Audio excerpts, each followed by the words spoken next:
রোদে শুকিয়ে যদি মায়ের পায়ের দুইটা জুতাও বানিয়ে দাও, ছোটবেলা যে দুধ খেয়েছো সেটার এক ঢোক দুধের শোধ আদায় হবে না।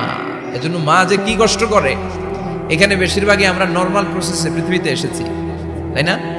সিজারিয়ান বেবি খুব কম, থাকলে এক দুইটা।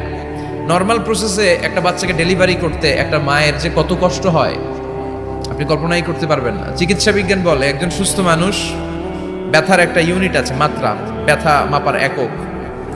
৪৫ ইউনিট পেইন বা ব্যথা একজন মানুষ সহ্য করতে পারে। ব্যথার তীব্রতা বা মাত্রা যদি ৪৫ ইউনিটের বেশি হয়, যদি ছাড়িয়ে যায়, হয় লোকটা বেহুশ হবে, নয় মরে যাবে।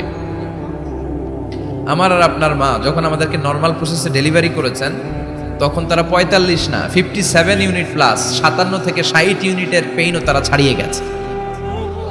৫৭ ইউনিটেরও বেশি ব্যথা তারা সহ্য করেছে, যেটা কোনো অ্যাক্সিডেন্টে আপনার দেহের ২০৬টা